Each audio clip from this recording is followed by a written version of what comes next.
mais au contraire, le plus important pour elles, c'est qu'elles aient des œuvres bonnes, comme à des femmes qui se prétendent pieuses.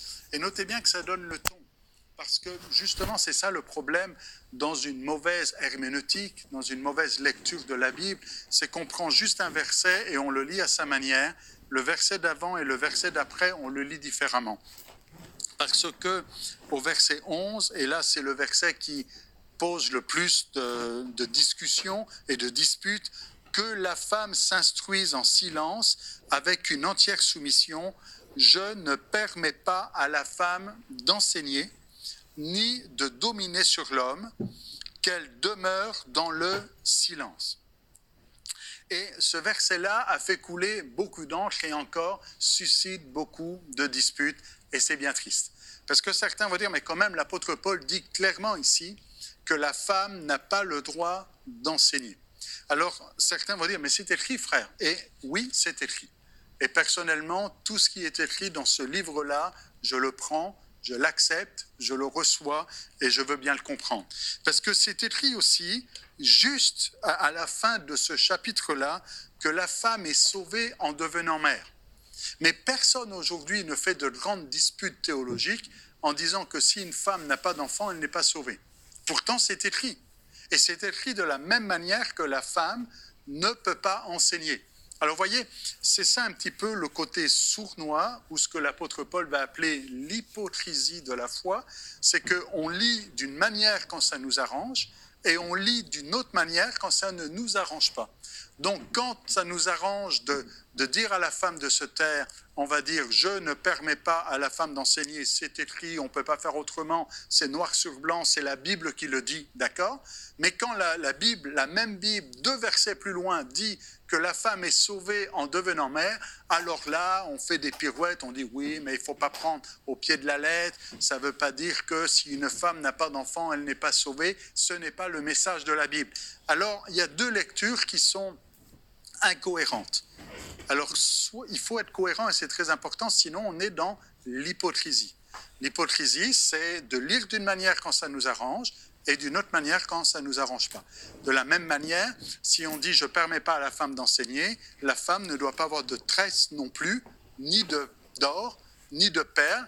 Donc, quelqu'un qui soutient que dire « mais l'apôtre Paul a dit « la femme n'a pas le droit d'enseigner », dans ce cas-là, elle n'a pas le droit d'avoir de boucles d'oreilles, de perles. Ah, vous comprenez qu'il y a quelque chose qui ne marche pas. Mais alors, il l'a dit, et c'est vrai, il l'a dit. Et maintenant, il faut comprendre pourquoi est-ce que Paul dit ça à Timothée. Alors, pour mettre en contexte, on lit souvent le verset 12, « Je ne permets pas à la femme d'enseigner », mais on oublie le verset 11, juste avant, qui est un verset révolutionnaire dans le temps de l'apôtre Paul, puisqu'il dit que la femme s'instruise. Notez bien que dans le contexte judaïque de l'époque, la femme n'avait pas d'instruction. Et qu'à l'école rabbinique et qu'à l'école de la Torah, c'était que les garçons. Que la femme n'étudiait pas la Torah, n'avait pas accès à étudier la loi de Dieu. Mais là, l'apôtre Paul dit que la femme s'instruise. Il est en train de bouleverser les codes. Et l'Église n'est pas dans la pensée du monde, et particulièrement de la religion de l'époque, donc le judaïsme, et Jésus lui-même a bouleversé ces codes. Jésus enseignait aux femmes de la même manière qu'il enseignait aux hommes. Il ne dit pas, non, non, moi, mon enseignement, il est que pour les hommes seulement. Il enseigne aux femmes, d'ailleurs. À un moment donné, Marthe reproche à sa sœur d'être enseignée par Jésus. Cette femme est assise au pied du maître. Assis au pied du maître, c'est la position du disciple. Cette femme est là dans une position de disciple et Jésus la considère comme une disciple. Et Marc, tu t'inquiètes pour peu de choses.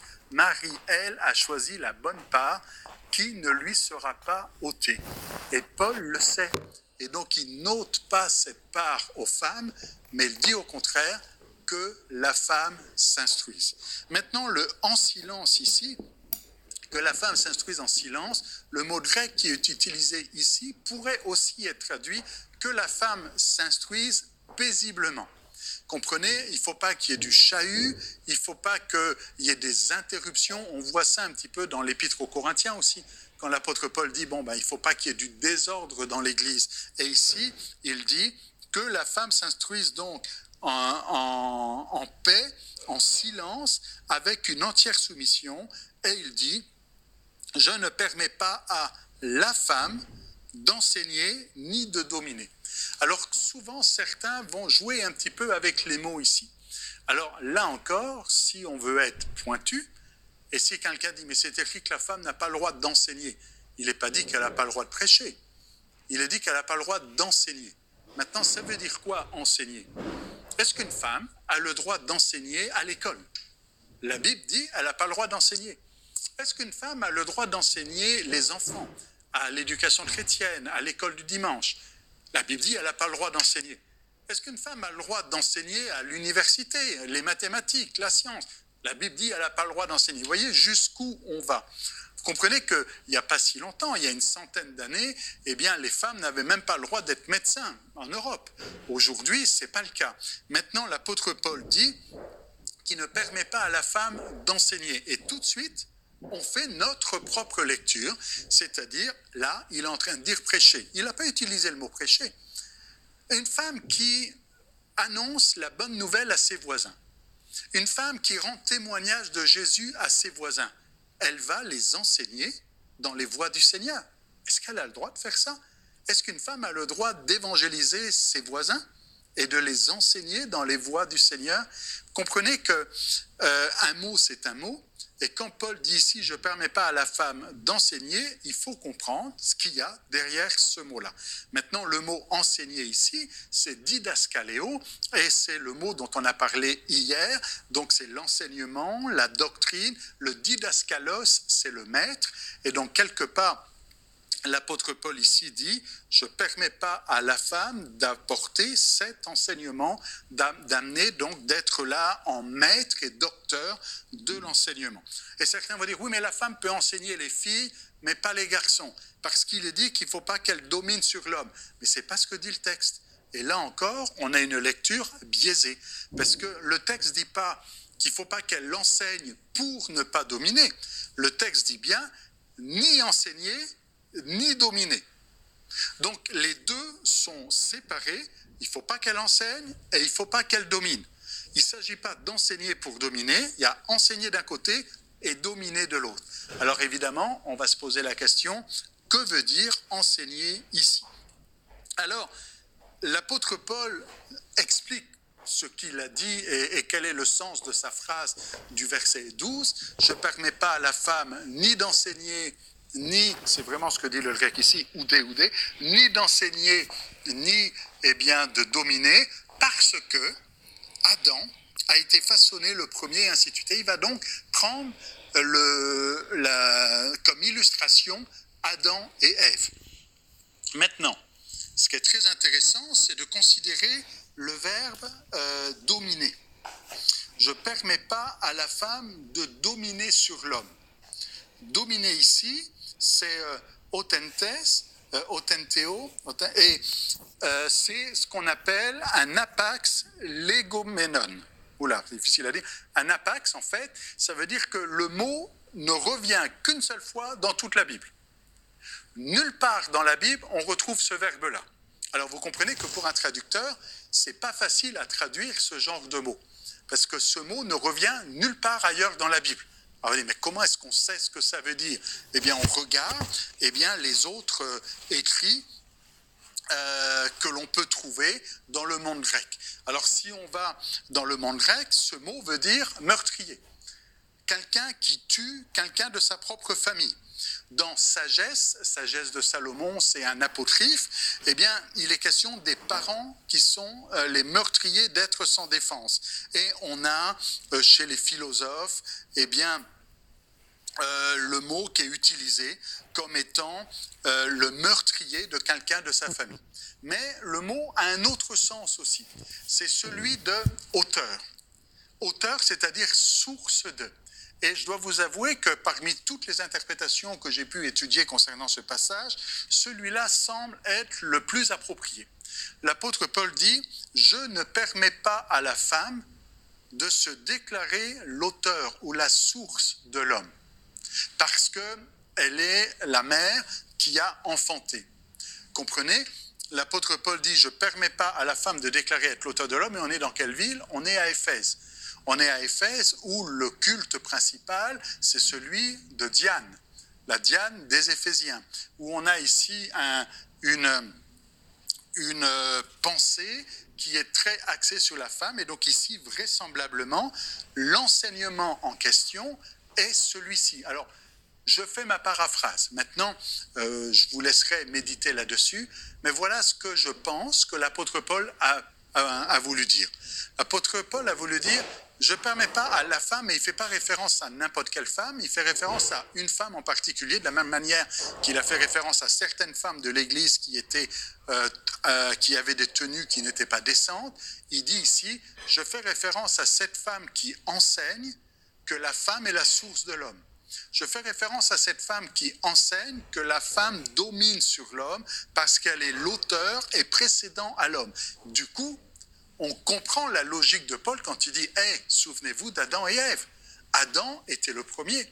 Et ce n'est pas la femme qui a enfanté Adam, mais Adam, la femme n'est pas la source de l'homme, puisqu'Adam est le premier, et ensuite il y a Ève. » Alors on va dire « Mais pourquoi ?» Si ce verbe-là veut dire être l'auteur de ou être meurtrier de, eh bien, on a traduit par dominer, juste parce que le traducteur a fait des déductions. Comme il a un mot qu'il ne connaît pas, un mot qu'on ne retrouve nulle part dans la Bible, il voit que l'apôtre Paul parle ensuite de Adam et Ève, et qu'à la fin du récit de la Genèse, il est question de l'homme qui domine sur la femme, alors il va utiliser ce mot qui est ici pris. Alors, en conclusion, Paul écrit à Timothée. Et dans l'église d'Éphèse, il y a par exemple Priscille. On le voit à la deuxième épître de Paul à Timothée, il dit à la fin, dans les salutations finales, « Salut Priscille et Aquila ». Notez bien qu'il dit Priscille en premier et Aquila en deuxième.